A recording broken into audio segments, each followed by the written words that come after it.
কয়েকবার দূরে পড়ে আল্লাহুম্মা সাল্লি আলা মুহাম্মাদিন ওয়া আলা আলি মুহাম্মাদ কামা সাল্লাইতা আলা ইব্রাহিম ওয়া আলা আলি ইব্রাহিম ইন্নাকা হামিদুম মাজিদ আল্লাহুম্মা বারিক আলা মুহাম্মাদিন ওয়া আলা আলি মুহাম্মাদ كما باركت على إبراهيم وعلى آل إبراهيم إنك حميد مجيد أما بعد فأعوذ بالله من الشيطان الرجيم بسم الله الرحمن الرحيم وقل اعملوا فسيرى الله عملكم ورسوله والمؤمنون ثم تردون إلى عالم الغيب والشهادة فينبئكم بما كنتم تعملون সম্মানিত মুসল্লিয়ান কিরাম, আজকে আমরা আলহামদুলিল্লাহ আশুরার দিন। আজকের দিনটাও অতি গুরুত্বপূর্ণ একটি দিন এবং তার সাথে আজকের দিনটা জুমার দিনে হওয়াতে তার গুরুত্ব আরও বেশি হয়ে গেছে। যেহেতু জুমার দিনের একটা গুরুত্ব ইসলামের মধ্যে আছে, তার একটা ফজিলত যে জুমার দিন কত গুরুত্বপূর্ণ। রসুল করিম সাল্লাল্লাহু আলাইহি ওয়াসাল্লাম জুমার দিনকে সপ্তাহের জন্য ঈদ হিসাবে ঘোষণা দিয়েছে, যে মুসলমানদের জন্য ঈদুল উসবু, এটা আল্লাহ রসুল সাল্লাল্লাহু আলাইহি ওয়াসাল্লাম বলছেন, যেটা সহিহ হাদিসের মধ্যে পাওয়া যায়।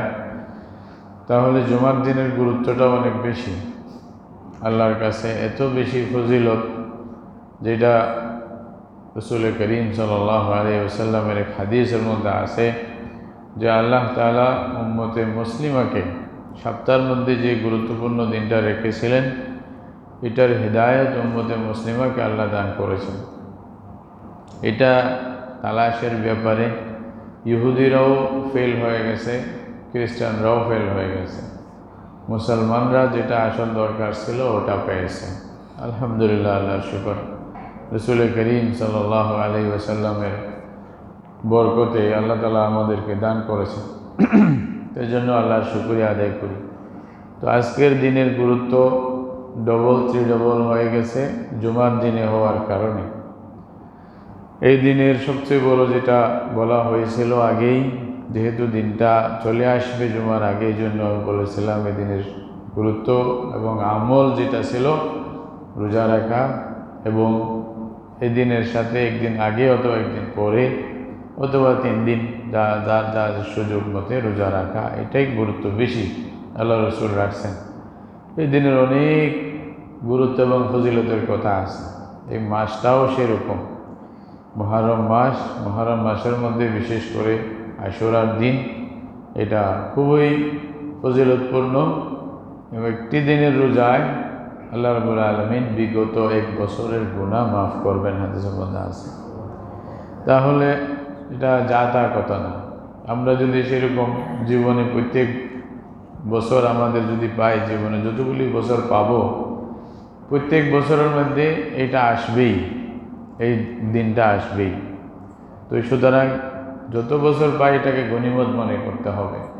1 বছর পাইলাম, বিগত 1 বছরের গুনাহ মাফ, আর 1 বছর পাইলে আবার বিগত 1 বছরের গুনাহ মাফ।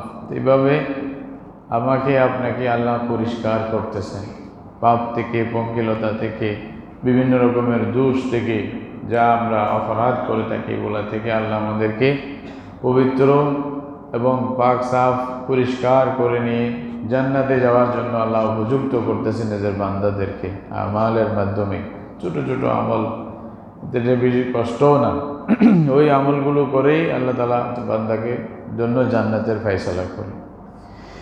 এটা আসলে বুঝতে গেলে এরকম আর কি, যে অনেক সময় দেখবেন যে বাপ বাচ্চাদেরকে দিতে চায় কিন্তু একটা ব্যবস্থা করে দেবে, পরীক্ষা করে দেবে, ছোটোখাটো একটা মানে একটা মানে প্রোগ্রাম করে দিবে, বলবে ঠিক আছে একটা সূরা শোনাইতে পারলে 500 টাকা, হয়তো আরও বেশি দিবে মন চাইতেছে।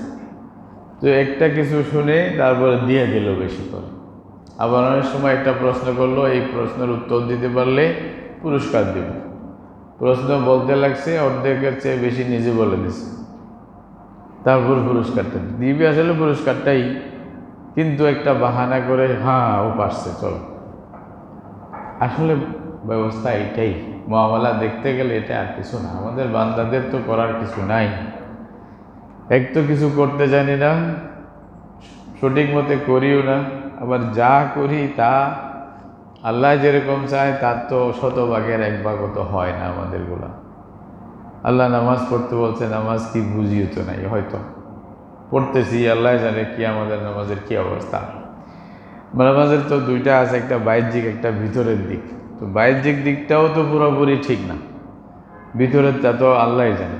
ভিতরে রুহানিয়ত যেটা নামাজের ছিল, খুশু খুজু, আল্লাহর দিকে একাগ্রচিত্তে নামাজ পড়া, মনোযোগ থাকা ইত্যাদি, এগুলো তো আমাদের নামাজে থাকে না। আর বাহ্যিক দিকটাও পুরোপুরি সঠিক না। এরপরেও আল্লাহ বলছে না ঠিক আছে ঠিক আছে, করছে করছে, যা দিলাম। সুবহানাল্লাহ, এটাই অবস্থা, এটাই হচ্ছে আসলে।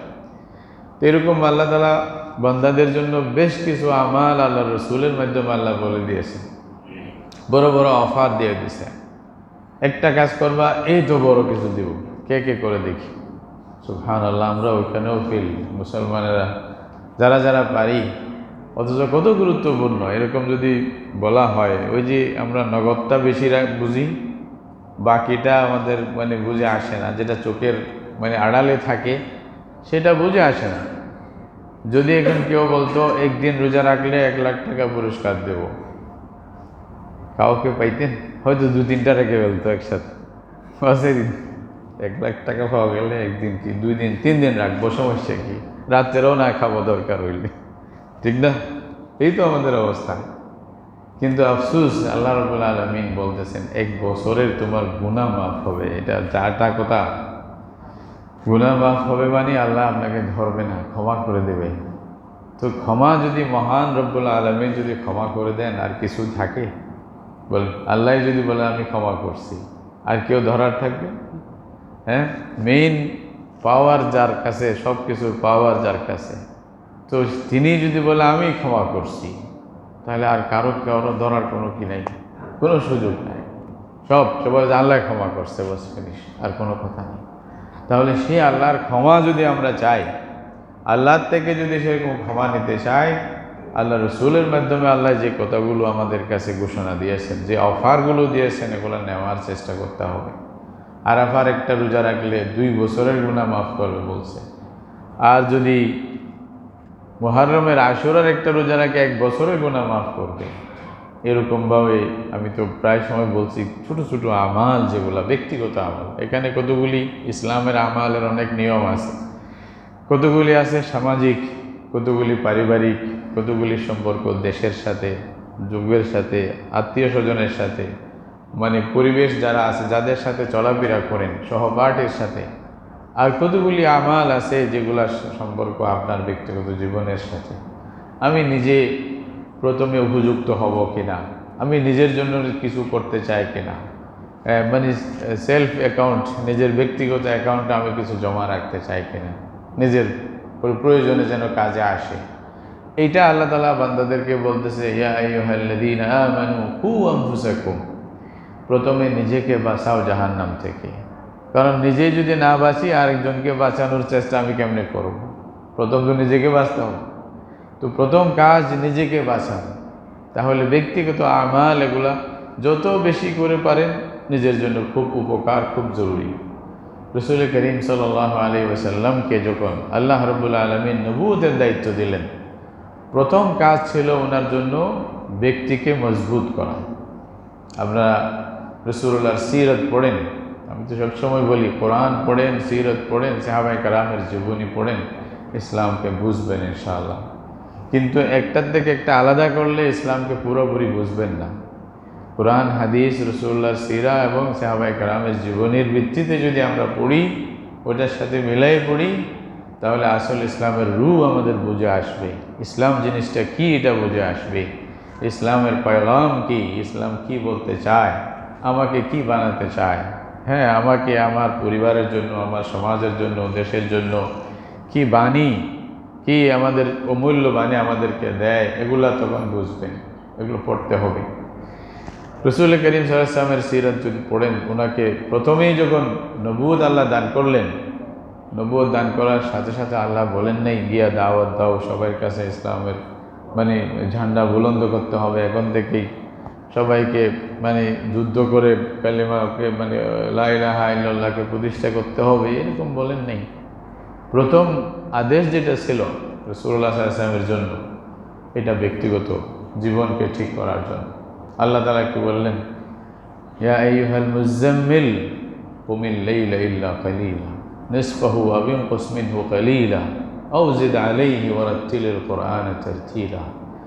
বলছে আপনাকে আমি বড় দায়িত্ব দিয়েছি আর আপনার উপরে ভারী একটি কালাম নাযিল করব, সুতরাং আপনি নিজেকে সেরকম যোগ্যতা সম্পন্ন করে তুলেন। কিসের মাধ্যমে? রাত জাগেন, দাঁড়ান, আল্লাহর ইবাদত করেন, সিজদা কিয়াম এগুলোর মধ্যে রাত কাটান।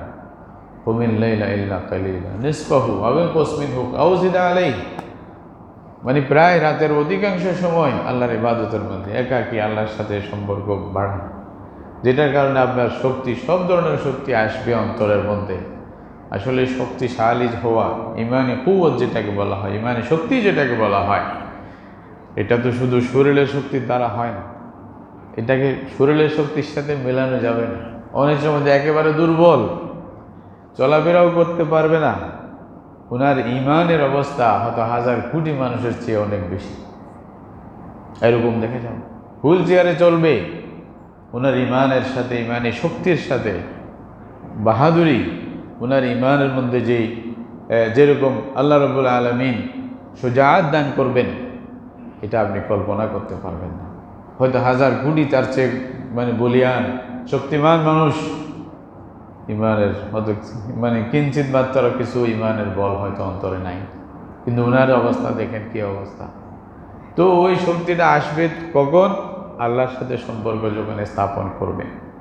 আসল শক্তির আধার, সব শক্তির মেন মালিক আল্লাহ রাব্বুল আলামিন। আল্লাহর সাথে যখন আমরা সম্পর্ক স্থাপন করব, আল্লাহ রাব্বুল আলামিন আমাদেরকে দান করবে, আমাদের দ্বারাই আল্লাহ কাজ নেবে। আল্লাহ যখন চাইবে, আল্লাহ কার দ্বারায় কাজ নেবে এটা আল্লাহ ভালো জানে। তবে আমাদেরকে নিজেকে তৈরি করতে হবে। নিজেকে তৈরি করার জন্য যে সমস্ত আমাল আছে, এই সমস্ত আমালের মধ্যে যেমন রাসূলুল্লাহকে আল্লাহ তাআলা নিজে বললেন তাহাজ্জুদ পড়েন, কোরআন তেলাওয়াত করেন, বেশি বেশি জিকির করেন, এগুলাই আপনার কাজ, এগুলা করেন, সামনে আপনাকে অনেক বড় কাজ করতে হবে। ওভাবে রুহানিভাবে নিজেকে তৈরি করেন, তাআল্লুক মা আল্লাহ ওকে বাড়ান। এরকম কিছু আমাল আছে যেগুলো রাসূলুল্লাহ আমাদের মাঝে মধ্যে বলে দিয়েছেন। সকাল সন্ধ্যা আল্লাহর জিকির করবে। যে সমস্ত মুজাহিদিনদেরকে নিয়ে সারা এগিয়ে যাবে, আগে পরে সব মিলিয়ে সারা বিশ্বকে ফতেহ করছে, ইসলাম সারা বিশ্বকে বিজয় করছে, এরকম মুজাহিদিনদেরকে রাসূলুল্লাহ কিসের তালিম দিতেন একটু চিন্তা করেন না। অন্যগুলো তো আছেই, দুনিয়াবি তালিম তো আছে। প্রত্যেকজনকে ব্যক্তিগতভাবে তাওয়াক্কুল আলাল্লাহ, তাআল্লুক মা আল্লাহ, ঈমান মজবুত হওয়া, ব্যক্তিগত আমল, জিকির আজকার বাড়ানো, কোরআন তেলাওয়াত, নামাজ ভালোভাবে পড়া, তাহাজ্জুদ বেশি পড়া, নফল বেশি পড়া, আল্লাহ রাসূল এগুলোই তো বেশি বলতেন ব্যক্তিগতভাবে।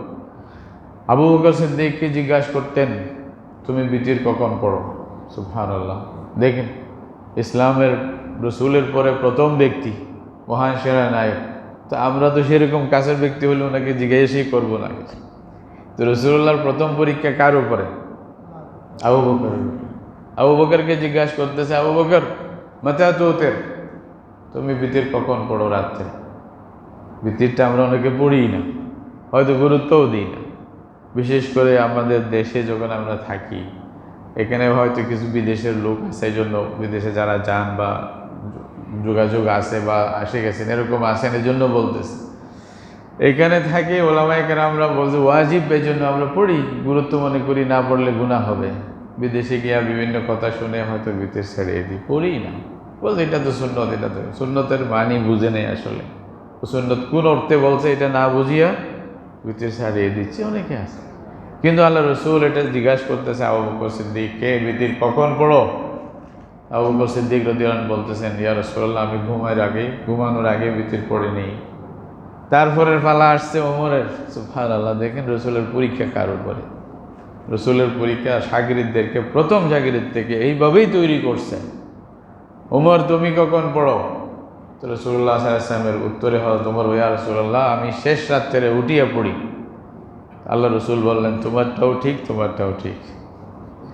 তুমি হয়তো আবার যদি উঠতে না পারো এই জন্য আশঙ্কা হবে, আগে পড়ে ফেলছো, এটাও ভালো। আর তোমার মধ্যে হিম্মত কুওয়াত আছে, তুমি উঠবেই, তো শেষ রাত্রে পড়ে এটাও ভালো, কোনোটাই ভালো। রাসূলুল্লাহ সাল্লাল্লাহু আলাইহি ওয়াসাল্লাম পরীক্ষা নিতেন। এক সময় রাসূলুল্লাহ বললেন, আজকে জানাজার নামাজ কে পড়ছে? আবু বকর বললেন যে, ইয়া রাসূলুল্লাহ, আমি পড়ছি। আজকে রোজা কে রাখছে?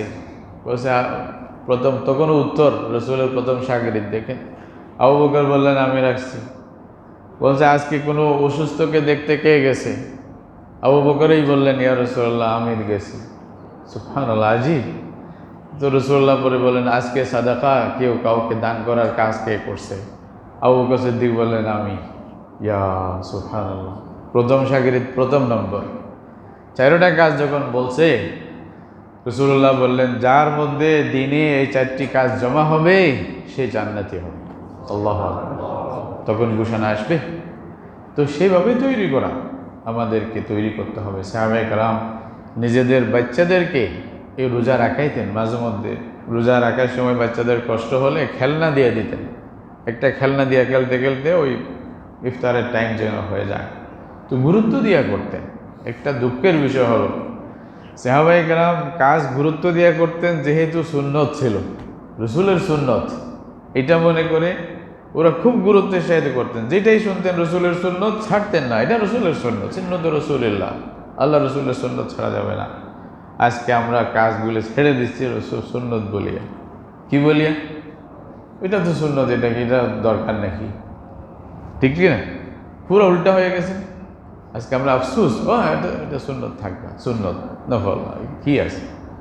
ইন্না লিল্লাহ। তাহলে আমাদের মধ্যে সাহাবীদের মধ্যে কি পার্থক্য এবার বুঝে, তারা কোথায়, আমরা কোথায়। এই জন্য রসুলের এক একটা সুন্নত, তারা কোনো সুন্নত ছাড়তেন না, মানে সাধ্য মতে আল্লাহ রসুলের সুন্নত মতে আমল করার চেষ্টা করতেন, ছোট হোক বড় হোক যেটাই। আর রসুল্লাহ তাদেরকে সেভাবে, ইন্তেকালের পূর্বে রসুল্লাহ দুনিয়া থেকে বিদায় নেবেন, এর আগে এক যুবককে দেখছে যে তার কাপড় ঠাকনুর নিচে আসছে। রসুল্লাহ বলছে যে, ইরফা ইজারাক ইয়া ফাতা, ইরফা ইজারাক, এই যুবক তুমি কাপড় উঠাও। এটা যদি মানে ইয়ার নিচে যায়, গোড়ালির নিচে যায়, তাহলে জাহান্নামে জ্বলবে, এটা আল্লাহর নাফরমানি হবে, তুমি কাপড় উঠাও। ইরফা ইজারাক, রাসূলুল্লাহ সাল্লাল্লাহু আলাইহি ওয়াসাল্লামের এটা তালিম, এটা দেখেন, রাসূলুল্লাহর সিরত পড়ে দেখেন। আপনি মনে করবেন যে যারা রোম ফারস্যকে ফতহ করার জন্য যাদেরকে তৈরি করছে, তাদেরকে আবার কাপড় উঠাও না ওঠাও ছোটোখাটো বিষয়, এগুলো বলার কি দরকার? না, এইভাবেই তো তৈরি হয়। রাসূলুল্লাহ আগে এটাই চেষ্টা করছেন যে তোমরা আগে নিজে ঠিক হও। একজন বড় বাহাদুর যোদ্ধা রাসূলুল্লাহর কাছে আসছিল সাল্লাল্লাহু আলাইহি ওয়াসাল্লাম, আসিয়া বলছে, ইয়া মুহাম্মদ, ঈমান আনে নেই। বলছে, আমি আপনার সাথে যুদ্ধ করতে চাই। কেন? বলছে, আপনার সহপাঠী যারা আছে, আপনার যারা সৈনিক, তারা খুব বাহাদুর, তারা পৃথিবীতে নাম করতেছে। বলছে, আমিও একজন বাহাদুর মানুষ, আপনাদের সাথে যুদ্ধ করে আমিও নাম কামাইতে চাই। তখন রাসূলুল্লাহ ওনাকে জিজ্ঞাসা করলেন, আচ্ছা, শাহাদু আন লা ইলাহা ইল্লাল্লাহ ওয়া আন্নী রাসূলুল্লাহ। সুবহানাল্লাহ, দেখেন রাসূলুল্লাহর নজর কোথায়। বলছে, আচ্ছা, তুমি কি এটা সাক্ষী দাও আল্লাহ ছাড়া কোনো সত্য মাবুদ নেই এবং আমি আল্লাহর রসুল, এটাকে তুমি সাক্ষী দাও? অর্থাৎ তুমি কি মুসলিম, তুমি কি ঈমান আনছো, তুমি শিরিক থেকে মুক্ত, কুফর থেকে মুক্ত, এটা জিজ্ঞাসা করছে। তখন তিনি বললেন যে, না, আমি সাক্ষী দিই না, অর্থাৎ আমি আমার কুফরের উপর আছি, শিরিকের উপর আছি, আমি আপনার এই দিন গ্রহণ করব না, তবে আপনার সাথে যুদ্ধ করব, আপনি যেহেতু বাহাদুর মানুষ, কোথাও কোথাও বিজয় লাভ করছেন। তো রাসূলুল্লাহ বলছে, ইদান লা হাজাতা লানা ফিক, তাহলে তোমার কোনো দরকার আমাদের নাই। আল্লাহু আকবার, কি বলছে? তখন তো খুব দরকার ছিল, যেমনি হোক মানে আরেক শত্রু পক্ষের উপরে বিজয় লাভ করা দরকার। রাসূলুল্লাহ এই জন্য আসেন নাই। জয় বিজয় এটা কার হুকুমে হবে? আল্লাহর হুকুমে হবে। এটা আল্লাহ রাসূলের বিশ্বাস ছিল, উনি সত্য ছিলেন, আল্লাহ পাঠাইছেন, হক ছিল। রাসূলুল্লাহর আত্মবিশ্বাস বড় বড়, যেটা মাফ করা যায় না সেরকম ছিল। উনি জানতেন যে এটাই দিন, এটাই সত্য, আল্লাহ করবেনই, এদিক সেদিক হবে, এটা আল্লাহর হিকমত, আমরা সব বুঝবো না। তা আমার কাজ হলো মানুষকে মানুষের ইবাদত থেকে, মানুষের জুলুম থেকে, মানুষের যে মানে গোলামি থেকে বাঁচাই আল্লাহর গোলামের মধ্যে লাগাই দেওয়া, আল্লাহর কাছে ফিরাই নিয়ে আসা, আল্লাহর বান্দাকে আল্লাহর সাথে লাগাই দেওয়া, তাওহীদ মানুষের অন্তরে সৃষ্টি করে দেওয়া, শিরিক থেকে মানুষকে মুক্তি দেওয়া, এবং যে বানাইছে তারই সব কিছু, এটা যেন মানুষ বুঝতে পারে, তারই গুণগান গাইবে, তার খাবে, তার গুণগান গাইবে। মানুষের শরীরের উপরে, মানুষের মনের উপরে, মানুষের মালিকানার উপরে তারই রাজত্ব চলবে, আর কারো চলবে না। এইটাই বোঝানো, এটা রাসূলুল্লাহ সাল্লাল্লাহু আলাইহি ওয়াসাল্লামের মিশন ছিল আসলে, মানুষকে বোঝানো। তো এই জন্য যখনই কেউ আসতো রাসূলুল্লাহ ওই কাজটাই করতেন, প্রথমেই লা ইলাহা ইল্লাল্লাহর দাওয়াত দিতেন। এটাই তো আসল মূল, যেটার জন্য আল্লাহ দুনিয়া সৃষ্টি করছেন, যেটার জন্য সব কিছু হয়েছে, এটা আল্লাহ এটাই চায়, একটাই হক বান্দাদের থেকে চায় আল্লাহ তাআলা, যেটা নবীরা বারবার উচ্চারণ করছে পৃথিবীতে, লা ইলাহা ইল্লাল্লাহ, লা ইলাহা ইল্লাল্লাহ। মূসা আলাইহিস সালাম যখন জিজ্ঞাসা করেছিলেন আল্লাহর কাছে, আল্লাহ সর্বশ্রেষ্ঠ এমন একটা জিকির যেটা তুমি আর কোনো বান্দাকে দাও নাই, আমাকে বিশেষভাবে দাও, তখন আল্লাহ রাব্বুল আলামিন বলছে মূসা লা ইলাহা ইল্লাল্লাহ। তখন মূসা আলাইহিস সালাম বললেন, আল্লাহ এটা তো সবাই বলে। বলছে মূসা, জানো না এটার কি অবস্থা? সারা দুনিয়া এক জগৎ, মানে সব কিছুকে একদিকে দিলে, লা ইলাহা ইল্লাল্লাহ একদিকে দিলে, লা ইলাহা ইল্লাল্লাহর পাল্লা ভারী হবে। আল্লাহু আকবার। এটাই প্রতিষ্ঠা করা, এটা উদ্দেশ্য এটাই। তাহলে আমাদেরকে ভাবে সৃষ্টি করতে হলো রাসূলুল্লাহ সাল্লাল্লাহু আলাইহি ওয়াসাল্লামের যে সিরাত থেকে আমাদেরকে মানে শিক্ষা নিতে হবে, আমাদেরকে বুঝতে হবে সব কিছু, যে আল্লাহ রসুল কীভাবে মানুষ তৈরি করছেন। ব্যক্তিগতভাবে তৈরি হওয়া খুব জরুরি। আপনি নিজের মধ্যে নিজে যদি তৈরি না হন, নিজের মধ্যে নিজে ইমানকে যদি মজবুত না করেন, নিজে যদি রাসূলুল্লাহর সিরাকে না বুঝেন, রাসূলুল্লাহর যেগুলা বিধান, রাসূলুল্লাহ যেগুলো শিক্ষা ছিল নিজের জন্য, নিজের পরিবারের জন্য, আওলাদের জন্য, স্ত্রীদের জন্য, এগুলো যদি আমরা না জানি, তাহলে নিজেও তৈরি হতে হবে না, পারবো না, আরেকজনকেও তৈরি করতে পারবো, এবং নিজেও ধ্বংস হব, নিজের পরিবার পরিজন, আওলাদ পর্যন্ত সবাইকেই ধ্বংস করব। যদিও আমরা মনে করতেছি অনেক কিছু হচ্ছে, এগুলা চোখের সামনে মরীচিকার মতো, এরপরে কিচ্ছু পাবেন না আল্লাহর বান্দা। দেখতেছেন না দুনিয়া থেকে একে একে কিভাবে আল্লাহর বান্দারা বিদায় নিচ্ছে। একদিন আমাদের আপনাকেও যাইতে হবে, নাকি থাকতে পারবো? কেউ থাকতে পারবো না। কে কখন যাব এটাও আমরা জানি না। এই যে আজকে 10 তারিখ মুহররমের, গতকাল 9 তারিখ, চট্টগ্রামের মধ্যে আমাদের সবচেয়ে বড় এবং জগৎ বিখ্যাত দুজন বড় বড় আলেম, আমরা তাদেরকে হারিয়ে ফেলছি। বড় আফসোসের বিষয়, এদের জন্য আফসোস করে আমরা শেষ করতে পারবো না। আপনারা জানেন আমাদের প্রাণপ্রিয় উস্তাদ, যাদের শিক্ষায় আমরা কিছুটা একটা পাইছি, তার এলমের সমুদ্র থেকে আল্লাহ তাআলা কিছু আমাদেরকে শিক্ষার তৌফিক দান করেছেন, যিনি উপমহাদেশের মধ্যে সবাই স্বীকৃত বিশ্ববিখ্যাত একজন মুহাদ্দিস, ওনার তুলনা হয় না। এবং শুধু হাদিসের জগতে না, উম্মতের জন্য কত দরদ ছিল, কত ভারাক্রান্ত মন নিয়ে কাজ করতেন, সবসময় চিন্তা করতেন সারা জাতির জন্য, ইমান আকীদার হেফাজতের জন্য, যিনি হরদম চিন্তায় থাকতো কিভাবে মানুষের ইমানকে মজবুত রাখা যাবে, কিভাবে রাসূলুল্লাহর মিশনের উপরে মানুষকে কায়েম রাখা যাবে, আল্লাহর কথার উপরে মানুষ যেন আপোষহীন হয়, বাতিলের সাথে একাত্মতা যেন না করে, নাস্তিক্যবাদের প্রত্যেকটি কথার মোকাবেলায় যারা দাঁড়িয়ে যাইতেন, যা আছে তা দিয়া, অন্তত নিজের দাবিটা আমরা মুসলিম হিসাবে আমরা মানতে পারি না, আমাদের মুসলিমের আমার ইমানের দাবি এটাই, এরকম করে যারা জীবনযাপন করছিলেন উম্মতের চিন্তা করে, কত হাজার হাজার ছাত্র তৈরি করছেন এই উম্মতের জন্য, এরকমভাবে দ্বীনের খেদমত করছেন লেখার মাধ্যমে, বলার মাধ্যমে, পড়ার মাধ্যমে, এবং প্রত্যেক লাইনে যেখানে সুযোগ পাইছে, এরকম একজন মহান ব্যক্তি, এরকম একজন আধ্যাত্মিক ব্যক্তি, মহান ব্যক্তি, এরকম সামাজিক ব্যক্তি যাকে সবাই আপনারা চেনেন, আল্লামা জুনাইদ বাবুনগরী রহিমহুল্লাহ, আজকে রহিমহুল্লাহ বলতে হচ্ছে। কালকেই তো হয়তো কালকের আগেই তো আমরা দামাত বারাকাতুহুম বলতাম, হাফিজাহুল্লাহ বলতাম, আজকে রহিমহুল্লাহ বলতে হচ্ছে। একদিনের এই যে 12টার দিকে দুনিয়া থেকে চলে গেলেন, সবাইকে এতিম করে চলে গেলেন। আমরা সেরকম একজন মুরব্বী আর কোথায় পাবো, মুরব্বী হারা হয়ে গেলাম। এরকম 1 ঘন্টার পরেই হয়তো 1 ঘন্টা, বেশি 1 ঘন্টা 1.5 ঘন্টা হবে, গারাঙ্গিয়ার ছোট হুজুর মানে পীর সাহেব হুজুর হাফেজ মৌলানা মাহমুদুল হাসান সিদ্দিকী রহিমহুল্লাহ, আজকে রহিমহুল্লাহ বলতে হচ্ছে আমাদেরকে।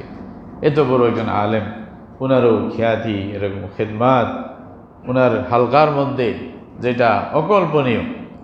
এদের খেদমাতের কারণেই আসলে আমরা মুসলমান, জানেন, এটা বিশ্বাস করেন। ওরা ছিল বিদায়, ওরা সামনে ছিল বিদায় আমাদের বল পাইতাম, ইমানের বল নিয়ে আগে বাড়তে পারতাম। কিন্তু আফসোসের বিষয়, আমরা আজকে উম্মত এতিম হয়ে গেছে। এরকম ভালো ভালো আলেমগুলা দিন দিন আজকে চলে যাচ্ছে। এই মুহররম মাসেই কতগুলি বড় বড় আলেমের লাশ, আগের ওই যে হযরত হুসাইন রাদিয়াল্লাহু তাআলা আনহু থেকে শুরু করে এই পর্যন্ত উম্মতের কতগুলি লাশ মুহররম মাসে একটার সাথে একটা মিলিত হচ্ছে, চলে যাচ্ছে। দুনিয়া খালি হয়ে যাচ্ছে, অন্ধকার হয়ে যাচ্ছে। আলেম চলে যাওয়া মানে পৃথিবী অন্ধকার হয়ে যাওয়া, পৃথিবীর অন্ধকার হয়ে যাওয়া, মানুষ সঠিক নেতৃত্ব থেকে মাহরুম হয়ে যাওয়া, এটা কি আমাদের আলামত। আল্লাহ রাব্বুল আলামিনের নিয়ম আছে, দস্তুর আছে। আল্লাহ দুনিয়ার জন্য কি ফয়সালা করছেন আল্লাহই জানেন। কিন্তু রাসূলুল্লাহ সাল্লাল্লাহু আলাইহি ওয়াসাল্লাম বলছেন, ইন্নাল্লাহা ইয়াকবিদুল ইলমা বিকবদিল উলামা লা ইয়ানতাজিউহু ইনতিজাআন। কিয়ামতের আলামতের মধ্যে একটা আছে, শেষ জামানায় এলম উঠে যাবে, জ্ঞান উঠে যাবে, সহি জ্ঞান মানুষের মধ্যে থাকবে না, নাম মাত্র থাকবে। হয়তো যারা জ্ঞানী না, তারা জ্ঞানের দাবি করবে, মানুষের কাছে উল্টা পাল্টা ফতোয়া দিয়ে মানুষকে গোমরাহ করার চেষ্টা করবে, সেরকম হবে।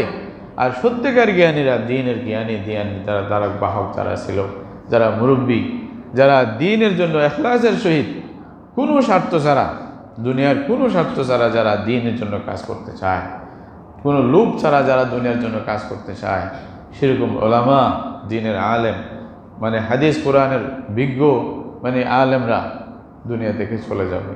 রাসূলুল্লাহ সাল্লাল্লাহু আলাইহি ওয়াসাল্লাম বলছে, এলম নিয়ে যাওয়ার মানি আল্লাহ তাআলা মানে অন্তর থেকে এলম কেড়ে নেবে, এটা না যে আলেম ছিল জাহেল হয়ে যাবে হঠাৎ করে, এটা না। তবে আলেমদেরকেই নিয়ে যাবে। এলমের জাহাজ যদি চলে যায়, তাহলে কতগুলি এলম চলে গেল, আমরা কত ক্ষতি পড়লাম। এই জন্য বলা হয় মৌতুল আলিমি মৌতুল আলম। কোন একজন আলেমের ওফাত যদি হয়, মৃত্যু যদি হয়, একটা জগতের মৃত্যু হয়ে যায়, একটা জগৎ যেন মরে যায়, জগৎ মুরব্বী হারা হয়ে যায়, রাহবার হারা হয়ে যায়, মানে দিক নির্দেশনা দেনেওয়ালা আর ব্যক্তি কই থাকে। কিন্তু তাদের মেহনতে আমরা আল্লাহর রহমত থেকে নৈরাশ না।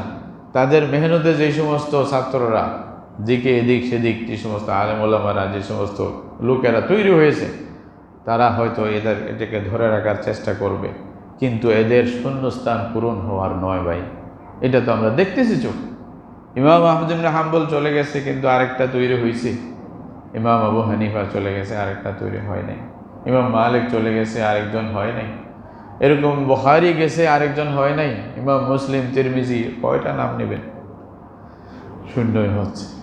এরকমভাবে আজকে আমরা আল্লামা বাবুনগরী রাহিমাহুল্লাহকে হারিয়ে ফেললাম, আল্লামা মাহমুদুল হাসান সিদ্দিকী রাহিমাহুল্লাহকে হারিয়ে ফেললাম।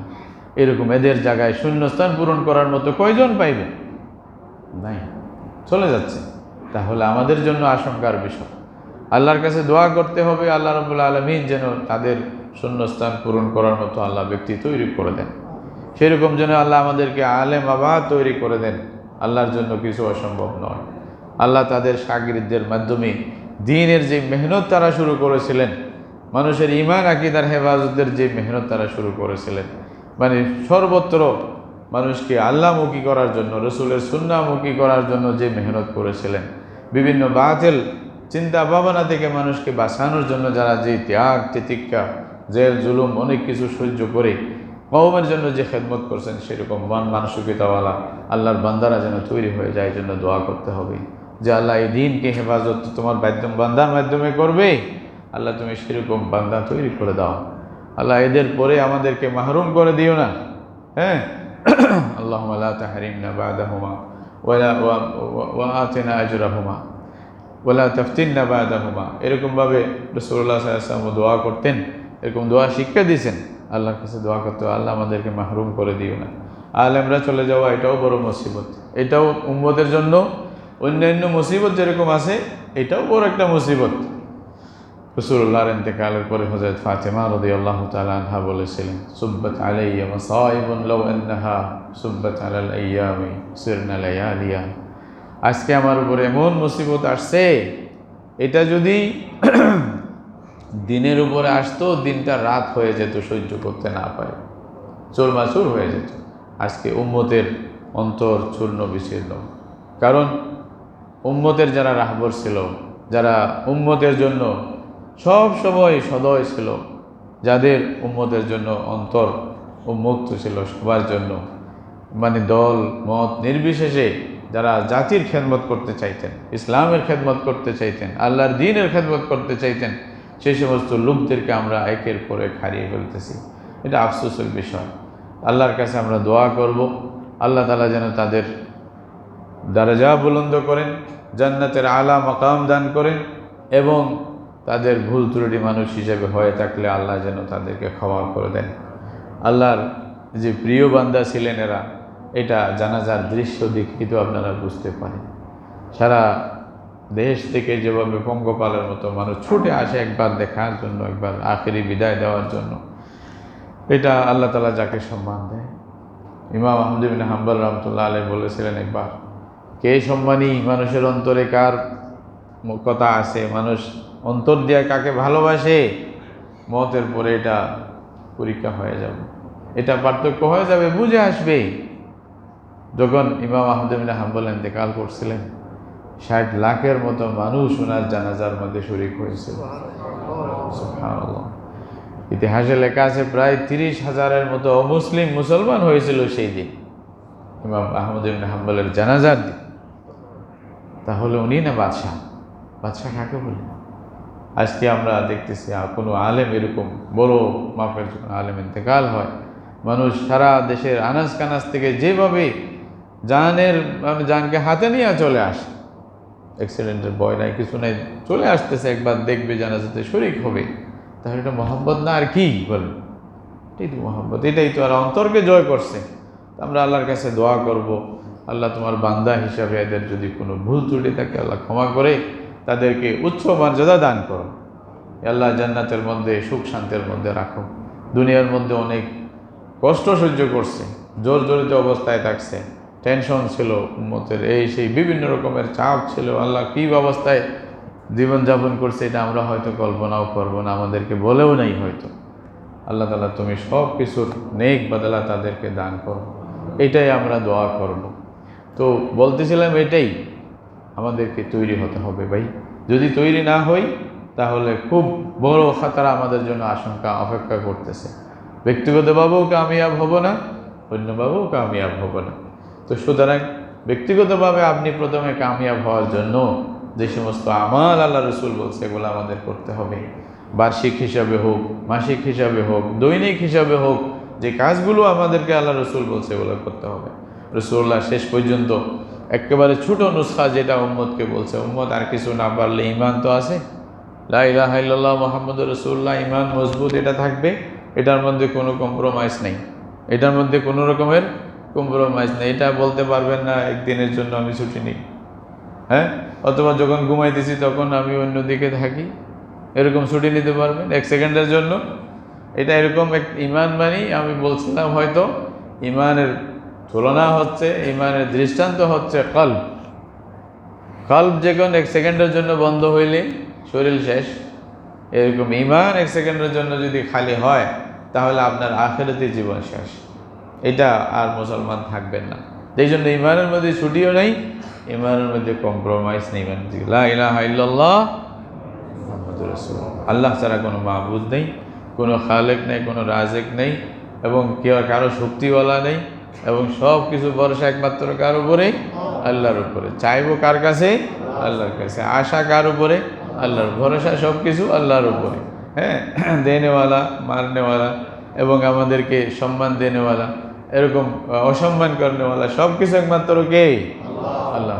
এই ইমান মজবুত রাখতে হবে অন্তরের মধ্যে। আল্লাহ ছাড়া কাউকে বুঝি না, লা ইলাহা ইল্লাল্লাহ। আর আমার জীবনের তরিকা হবে মুহাম্মদ রাসূলুল্লাহর তরিকা। তরিকা কোনটা? মুহাম্মদ রাসূলুল্লাহ। আমি পেশাব করতে গেলেও মুহাম্মদ রাসূলুল্লাহর তরিকা, বা মসজিদে আসলেও কার তরিকা? মুহাম্মদ রাসূলুল্লাহ সাল্লাল্লাহু আলাইহি ওয়াসাল্লামের তরিকা। মানে খানা খাইতে গেলেও কার তরিকা? মুহাম্মদ রাসূলুল্লাহর তরিকা। খানা ঘুমানোর সময়ও কার নিয়ম? রাসূলুল্লাহ সাল্লাল্লাহু আলাইহি ওয়াসাল্লামের নিয়ম। এবং আমি ব্যবসাতে গেলেও কার তরিকা? রাসূলুল্লাহর তরিকা। বিয়া করতে গেলেও কার? রাসূলুল্লাহ সাল্লাল্লাহু আলাইহি ওয়াসাল্লামের। এরকমভাবে আমি সমাজে কোনো দায়িত্ব আদায় করতে গেলেও কার নিয়ম? মুহাম্মদ রাসূলুল্লাহ। যুদ্ধ করতে গেলেও নিয়ম কার? মুহাম্মদ রাসূলুল্লাহ। মুহাম্মাদুর রাসূলুল্লাহর মানে এটা বুঝে আসছে? লা ইলাহা ইল্লাল্লাহ আর মুহাম্মাদুর রাসূলুল্লাহ, বাস ফিনিশ, আর কেউ নেই। তাহলে এটাই যদি হয়, এটার নামেই ঈমান।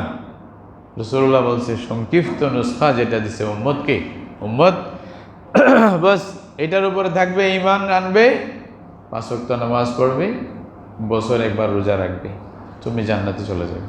আল্লাহ। খুব সংক্ষেপ। সবার কাছে অত পয়সা থাকে না, থাকে নাকি? সবাই পয়সাওয়ালা হয় না। আজকে আমাদের বাংলাদেশে যদি আমরা একটা তুলনামূলক যদি চিন্তা ভাবনা করি, পর্যালোচনা করি, তাহলে আপনি পরিসংখ্যান যদি দেখেন, তাহলে বুঝবেন বাংলাদেশের হয়তো শতকরা 80-85% মানুষ, হয়তো 90% মানুষ গরিব, যাদের কাছে বেশি পয়সা নেই। না কি ভুল বললাম? পরিসংখ্যান করে দেখেন, হয়তো যারা ভালো অবস্থায় পয়সাওয়ালা, হয়তো শতকরা মানুষের মধ্যে 10% হয় কিনা আল্লাহ জানে, পুরো দেখে। তাহলে বাকি প্রায় তো গরিব, যাদের উপরে হয়তো যাকাতও খরচ হবে না, যাদের জন্য হজও খরচ হবে না। তাহলে এতগুলি মানুষের জন্য সহজ উপায় কি? 3টা কাজ। ঈমানটা রাখবেন, 5 ওয়াক্ত নামাজ পড়বেন, বছর একবার, 1 মাস রোজা রাখবেন। আল্লাহ রাসূল বলেছেন তাদখুলুল জান্নাহ, তোমার জন্য জান্নাত। খুব সহজ না? এর সাথে যদি আপনি আপনার ঘরকে, জান্নাতকে সাজাইতে চান, তাহলে ওখানে গাছ লাগাইতে হবে না? কি বলেন? বাগান সুন্দর করতে হলে গাছ লাগাইতে হবে না? কেমনে লাগাইবেন? আল্লাহ রাসূল বলছেন সুবহানাল্লাহ, মান ক্বালা সুবহানাল্লাহ গুরিসাত লাহু নাখলাতুন ফিল জান্নাহ। একবার সুবহানাল্লাহ বলো, আল্লাহর হুকুমে, আল্লাহর অর্ডারে তোমার বাগানে একটা গাছ আল্লাহ লাগাই দিবে। আল্লাহু আকবার। রাসূলুল্লাহ বলছেন দিনে 1000 নেকি তোমরা অর্জন করতে পারো না? 1000 গুনাহ মাফ করানোর ব্যবস্থা করতে পারো না? সাহাবায়ে কেরাম বলেন, ইয়া রাসূলুল্লাহ, একদিনে 1000, এটা বড়, কেমনে পারবো? রাসূলুল্লাহ খুব সহজ নুসখা দিয়া বললেন যে 100 বার সুবহানাল্লাহ বলবে, আল্লাহ তোমার জন্য 1000 নেকি লিখে দেবে, 1000 গুনাহ তোমার মাফ করে দেবে। আল্লাহু আকবার, কত সহজ! তো সুবহানাল্লাহ যদি বলতে যায়, কেউ যদি বলে রিক্সাওয়ালা, আমি হুজুরে তো রিক্সা চালাই, খাই কি, কেমনে করি এই কাজ? তো রিক্সা চালাইতে গিয়া সুবহানাল্লাহ বলার কি মানা আছে ভাই? রিক্সা চালান, সুবহানাল্লাহ বলতে কি গুনাহ হয়? আপনি কথা তো বলতেছেন, তো কথা যা বলবেন তার সাথে সুবহানাল্লাহ বলে। রিক্সাও চালান দুনিয়াতে, ওদিকে জান্নাত কামাই করেন, কোনো সমস্যা নেই। আর নাকি সমস্যা আছে? এই আল্লাহর জিকির গুরু করতে কোনো সময় আল্লাহ তাআলা এই জন্য বান্দাদের এমন কিছু দিয়েছে যেটা সব বান্দারা করতে পারে। রাসূলুল্লাহ সাল্লাল্লাহু আলাইহি ওয়াসাল্লাম বলছেন, আহাব্বুল কালিমাতি ইলাল্লাহি আরবা, সবচেয়ে বেশি প্রিয় কালিমা আল্লাহর কাছে 4টা, সুবহানাল্লাহ, আলহামদুলিল্লাহ, লা ইলাহা ইল্লাল্লাহ, আল্লাহু আকবার। এই 4টা কালিমা। একবার রাসূলুল্লাহ সাল্লাল্লাহু আলাইহি ওয়াসাল্লামের কাছে গরিব যারা মানে সাহাবী, ওরা আসিয়া বলতেছে, ইয়া রাসূলুল্লাহ, ধনীরা তো আমাদের থেকে বেশি প্রাধান্যতা লাভ করে ফেলতেছে। বলছে কেমনি? বলছে তারা, আমরা নামাজ পড়ি, তারাও নামাজ পড়ে, আমরা রোজা রাখি, তারাও রোজা রাখে, হ্যাঁ, বলতে কিন্তু তারা যাকাত দেয়, সাদকা করে, আমাদের তো পয়সা নেই, আমরা তা তো করতে পারি না। তো রাসূলুল্লাহ নুসখা শিখাই দিলেন। রাসূলুল্লাহ সাল্লাল্লাহু আলাইহি ওয়াসাল্লাম বললেন, তোমরা সুবহানাল্লাহ বলো, সদকার সওয়াব হবে, আলহামদুলিল্লাহ বলো, সদকার সওয়াব হবে, আল্লাহু আকবার বলো, সদকার সওয়াব হবে। একটা ভালো কাজ করো, সদকার সওয়াব হবে, যাও এটা করো। তখন আমল করতে লাগলো ও সাদকার সওয়াব পাওয়ার জন্য। এখন এটা যখন শুনছে ধনীরাও পড়া শুরু করছে। ধনী যারা ছিল তারা যাকাতও দেয়, আবার ওদিকে সুবহানাল্লাহ বলতেছে, আবার আসিয়া শিকায়ত করতেছে, ইয়া রাসূলুল্লাহ এখন তো ধনীরাও পড়তেছে। তো রাসূলুল্লাহ বলছে, আমি কি কেড়ে নিতে পারবো? যালিকা ফাদলুল্লাহ ইউতিহি মান ইয়াশা। তোমরা যেভাবে চাচ্ছ ওরা না পাক এটা আমি করতে পারবো না। তোমরাও পাবে ওরাও পাবে, এটা আল্লাহর দান, আল্লাহ যাকে বেশি দেয়। তাহলে আল্লাহ রসুল শিক্ষা দিছে, বুঝাই দিছে আমাদেরকে, উম্মতকে নৈরাশ করে নাই, উম্মতকে শিখাই দিছে। কিন্তু আফসোসের বিষয় আমরা যদি আমল না করি ভাই, তাহলে বলেন এটা দুষ্টা কার হবে? বলেন দুষ্টা কার হবে? এটা আল্লাহর দোষ, নাউজুবিল্লাহ, রসুল্লাহর দোষ। ইসলামের যে মুজাহিদিন যারা ছিল এই পর্যন্ত, যারা জান মাল সব কিছু দিয়ে ইসলামকে আগে বাড়ানোর চেষ্টা করছে, তাদের দোষ না আমাদের দোষ? আমরা সব কিছু তৈরি পেয়েছি, আমাদের কোনো কষ্ট করতে হয় নাই। দিন প্রতিষ্ঠার জন্য, দিন আমাদের কাছে আসার জন্য আমাদেরকে এক ফোঁটা রক্ত জড়াতে হয় নাই। এই দিনের জন্য আল্লাহর বান্দারা জান দিয়ে দিছে, হাত কেটে গেছে, পা কেটে গেছে, এরকমভাবে কল্লা দিয়ে দিছে অনেকেই, মানে কল্লা কেটে গেছে। কার জন্য? ওমা নাকামু মিনহুম ইল্লা ইউমিনু বিল্লাহিল আজিজিল হামিদ। শুধু ঈমান ছিল, এটাই ছিল তাদের দোষ, আর কোনো দোষ ছিল না। আজকেও তো এরকম আমরা অনেক কিছু দেখতেছি।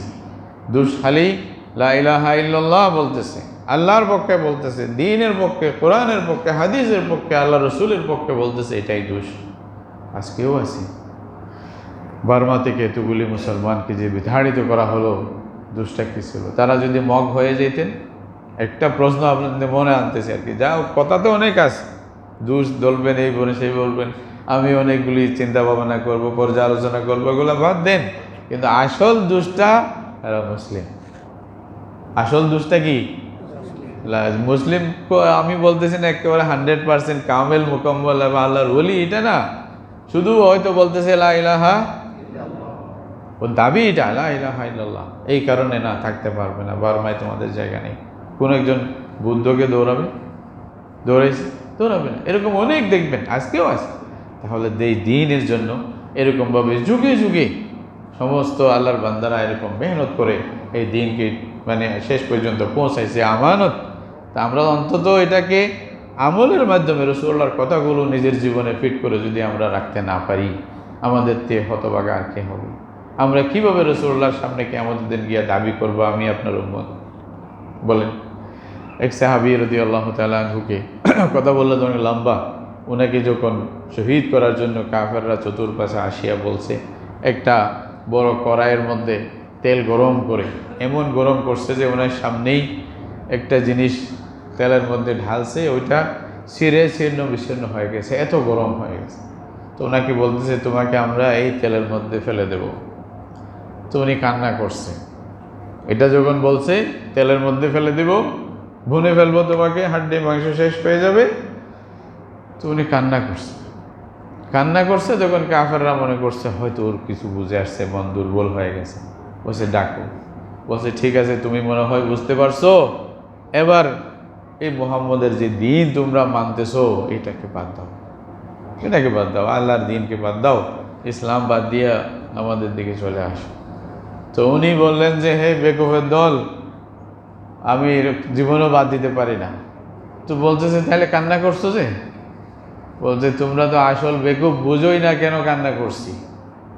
তো বলছে কেন কান্না করছো? বলছে কান্না করছি যে আমাকে যে তুমি এই তেলের মধ্যে ঢালবে, আমার একটাই জান, একবার ঢাললেই তো শেষ হয়ে যাব, আমি আল্লাহর দ্বীনের জন্য বেশি কিছু করতে পারলাম না। বলছে আমার আফসোস হচ্ছে, আল্লাহ যদি আমাকে কয়েকটা জান দিত, কয়েকবার হায়াত দিত, কয়েকবার আমি এভাবে তেলের মধ্যে যদি পুড়ে যেতাম, আমি কিছু আল্লাহর কাছে বলতাম আমি আল্লাহ কিছু করছি। আল্লাহু আকবার। এটাই ঈমান, এটাই মজবুত। সেরকম ঈমান তৈরি করা। আমার ভাইয়েরা, দুঃখ লাগে আজকে আমরা ছোটোখাটো বিষয় নিয়ে ভাইয়ের মধ্যে ভেদাভেদের মধ্যে লেগে আসি। আসল ঈমান থেকে আমরা অনেক দূরে, রাসূলুল্লাহর যেই মেহনত, যেই মিশন ছিল, ওগুলা থেকে অনেক দূরে চলে গেছে। আল্লাহ রসুল কাউকে বলে নাই যে এইখানে বন্ধু, ওইখানে ওই জন্য তুমি মসজিদ দিকে চলে যাও, নামাজ পড়িও না। এগুলো কি কোথায় পড়ে গেছে? আল্লাহ রসুল বলছে মান সাল্লা সালাতানা ওয়াস্তাকবালা কিবলাতানা ওয়া আকালা যাবিহাতানা ফাহুয়া মুসলিম। যে নামাজ পড়বে, যে পশ্চিম দিকে রুখ করে নামাজ পড়বে, ইস্তেকবাল করবে, কিবলাকে মানবে, যে আমাদের জবিহা কাবে, সেই মুসলমান। কিন্তু আফসোসের বিষয় আমরা কোথায় পড়ে গেছি। বিভিন্ন রকমের ষড়যন্ত্র আমাদের উপরে এমন কাজ করছে যে বলার মতো না। মনকে ফ্রেশ করেন, রাসূলুল্লাহর দ্বীনকে বুঝেন, ব্যাপকতাকে বুঝেন, আল্লাহ রসুল কি বুঝাইতে চাইছেন উম্মতকে, আর কোন ঈমান নিয়ে আমাদের বাঁচতে বলছেন। ওই ঈমান নিয়ে মরলেও লাভ, বাঁচলেও লাভ, ঠিক না? সেরকম ঈমান আনতে হবে। মুহররম, ওই যে হযরত হুসাইন রাদিয়াল্লাহু আনহু শাহাদাত, এই সব কিছু আমাদেরকে সেই শিক্ষাই দেয়। বারবার আলেম ওলামারা চলে যাওয়া, এটা আমাদেরকে আবার শিক্ষা দিচ্ছে, তাকিদ করতেছে যে হুঁশিয়ার হয়ে যাও, সতর্ক হয়ে যাও, এখনো সময় আছে। নিজেকে তৈরি করো, সমাজকে তৈরি করো, দেশকে তৈরি করো, না হতে আমানত তোমরা রক্ষা করতে পারবে না। আসলে বাস্তব এটাই। যখন অলস হয়ে যায় উম্মত, যখন বেকার হয়ে যায়, যখন নিজের চিন্তাও করে না, সমাজের চিন্তাও করে না, দেশের চিন্তাও করে না, অন্তরের মধ্যে একটা জ্বালা পোড়া থাকে না, তখন আল্লাহ নিয়ামত ছিনিয়ে নেয়। এরকম হয়েছে। এই ভারতের মধ্যেই 700 বছর ইসলামী হুকুমত ছিল, মুসলমানরা হুকুমত করছে, তারপরে ছিনিয়ে গেছে না? স্পেনের মধ্যে 700 বছর মুসলমানদের হুকুমত ছিল। জামে কুরতুবা, আজকে আপনারা দেখেন কি অবস্থা, অবাক হবেন। ইসলামের ইতিহাসের মধ্যে লেখা আছে, যখন স্পেন যখন ফতহ হচ্ছিল, তখন গরনাতা এবং কুরতুবা যখন ফতহ হচ্ছিল, তখন মুসলমানদের সংখ্যা ছিল 12,000। যখন কাফেরদের থেকে এরা মুসলমানেরা বিজয় লাভ করতেছিল, তখন সংখ্যা কত ছিল? 12,000। এখনো আলহামদুলিল্লাহ কিছু কিছু বিজয় ইসলামের আসতেছে। এটা ওয়াউমিদিন ইয়াফরাহুল মুমিনুন বিনাসরিল্লাহ, আল্লাহর সাহায্য, এটা আল্লাহর সাহায্য। না হয়তো এত বড় শক্তিশালী একটা পরাশক্তি বিশ্বের মধ্যে, যার যার দাম্ভিকতা অহংকারের কোনো শেষ নাই, সব কিছু লেজ গুটিয়ে ফালাইতে হয়েছে না? এটা আপনাদের সামনে তো সবাই তো জানেন, আপনি লাম বলার দরকার নেই। তো তখন স্পেনকে বিজয় করছিল, মুসলমানদের সংখ্যা ছিল শুধু 12,000। আফসোস বিষয়, 700 বছর পরে যখন আবার মুসলমানদের হাত থেকে ওরা ছিনিয়ে নিচ্ছিল, নাউজুবিল্লাহ, কাফেররা, তখন মুসলমানদের সংখ্যা ছিল গরনাতার মধ্যে, স্পেনের গরনাতার মধ্যে মুসলমানদের সংখ্যা ছিল 12 লক্ষ। কত? 12,000, 12 লক্ষ। একটু তুলনা করেন, 12 লক্ষ থাকতেও আরেকজন নিয়ে গেছে, আর শুধু 12,000 আরেকজনকে ছিনিয়ে নিতে পারছে, হক প্রতিষ্ঠা করতে পারছে। কি ছিল পার্থক্য? কাম মিন ফিআতিন কালিলাতিন গালাবাত ফিআতান কাসীরাতান বিইযনিল্লাহ আল্লাহু মা'আস সাবিরিন। তাহলে দল বল এগুলা বড় বিষয় না, আপনার ঈমান আকীদা মজবুত, এটাই বড় বিষয়। এটা যদি থাকে, আল্লাহ তাআলা অল্পদের দিয়েও সে কাজ করায় দেয়। এটাই যুগ যুগের মধ্যে বারবার তাজরবা হয়েছে, বারবার অভিজ্ঞতা হয়েছে উম্মতের। সুতরাং উম্মত আমাদেরকে আবার ফিরে আসতে হবে, আবার সেই যুগে জায়গায় আসতে হবে যে গুনাহগুলির মাধ্যমে আল্লাহ রব্বুল আলামিন আল্লাহ রসুলের সাহাবীদেরকে বিজয় দিয়েছেন, মুসলমানদেরকে যুগে যুগে বিজয় দিয়েছেন। যে সমস্ত গুনাহগুলির কথা কোরআনে বারবার উল্লেখ হয়েছে, হাদিসে বারবার উল্লেখ হয়েছে, সেগুলো আমার মধ্যে আবার আনতে হবে, আবার ফিরে আনতে হবে। তখন আল্লাহ তাআলা সব কিছু আবার ফিরাই দেবে আপনাদেরকে। এটাই তো আল্লাহর বান্দা আল্লামা ইকবাল রহমতুল্লাহ আলাইহি বলতেছেন, বদরের সেই পরিবেশ যদি তৈরি হয়, আজকেও আসমান থেকে ফেরেশতা নাজিল হবে। আল্লাহু আকবার, কত বড় কথা বলছে। তোমরা সেই পরিবেশ তৈরি করো, দেখবা আবার আল্লাহ রাব্বুল আলামিন তোমাদেরকে তৈরি করবেন। হিত্তিনের পরিবেশ তৈরি করেন, আল্লাহ সালাহুদ্দিন আইয়ুবী আবার তৈরি করে দেবে। বাইতুল মুকাদ্দাস আবার ফতহ হয়ে বিজয় হয়ে যাবে ইনশাআল্লাহ, মুসলমানদের হাতে আসবে। সেরকম মনোবল নিয়ে আমাদেরকে আগাইতে হবে ভাই। এরকম মনোবল আসার জন্য, এরকম পরিবেশ তৈরি করার জন্য প্রথম শর্ত আমাকে নিজেকে তৈরি করতে হবে। এই নিজেকে তৈরি করার বিষয়গুলো নিয়ে যেগুলো কিছু আমল বললাম, এই আমলগুলো বেশি বেশি করবেন, তখন নিজে তৈরি হয়ে যাবেন। এটাকে এটা মনে করবেন না এই তো বড় অফারে, আল্লাহ যদি দিতে চায় আপনার সমস্যা কি? এইখানেও আরেকজনে মনে করে বলছে যে খালি হুজুর রায় সুবহানাল্লাহ বললেই জান্নাতে পৌঁছে দিচ্ছে, এটা আমার গায়ের জোরের কথা। এটা বলে আরেক শয়তানি করে আপনাকে ঈমান হারা করতেছে।